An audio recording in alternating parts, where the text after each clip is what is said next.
पाकिस्तान और बांग्लादेश के अफवाज का दोतरफा ताउन बढ़ाने पर इत्तेफाक। Army chief general Asim Munir से बांग्लादेश के मुसल्लह अफवाज डिवीजन के प्रिंसिपल स्टाफ ऑफिसर की मुलाकात। लेफ्टिनेंट जनरल कमरुल हसन ने chairman joint chiefs of staff committee से भी मुलाकात की। मुलाकात में मजबूत दिफाई ताल्लुकात की अहमियत पर जोर दिया गया। बांग्लादेशी वफद ने पाक फौज की पेशावराना महारत की भी तारीफ की।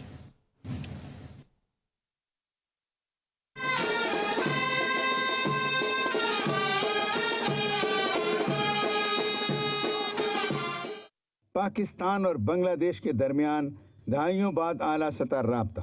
बांग्लादेश की मुसल्लह अफवाज डिवीजन के प्रिंसिपल स्टाफ ऑफिसर का पाकिस्तान का दौरा। Lieutenant general SM Qamrul Hasan वफ्द के हमरा GHUI ISPR के मुताबिक army chief general Asim Munir से बांग्लादेश के वफ्द की मुलाकात हुई। मुलाकात में खित्ते की सूरत हाल पर तबादला ख्याल और दो तरफा ताउन बढ़ाने पर गौर हुआ।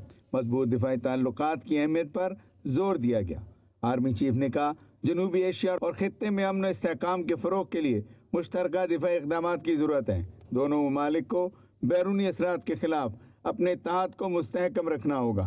आर्मी चीफ ने कहा दोनों ममालिक दिफाई इक़दामात से इलाक़ाई सलामती में अपना किरदार अदा करते रहेंगे। इस मौके पर बांग्लादेश के लेफ्टिनेंट जनरल कमरुल हसन पाक फ़ौज की तारीफ किए बगैर न रह सके। लेफ्टिनेंट जनरल कमरुल हसन ने कहा पाकिस्तान की मुसल्लह अफवाज की कोशिशें हौसले और अज़्म की मिसाल हैं। इससे पहले lieutenant general SM Qamrul Hasan ने chairman joint chief of staff committee general Sahir Shamshad Mirza से भी मुलाकात की। मुलाकात में दो तरफा दिफाई ताउन बढ़ाने पर गौर किया गया। इलाक़ाई अमन सलामती और इस्तेहकाम के फ़रोग के लिए ताउन जारी रखने पर इत्तफाक हुआ। लेफ्टिनेंट जनरल कमरुल हसन ने पाक फ़ौज की गैर मामूली पेशावराना महारत को सराहा और दहशत गर्दी के खिलाफ जंग में पाक फ़ौज की कुर्बानियों का एतराफ़ किया।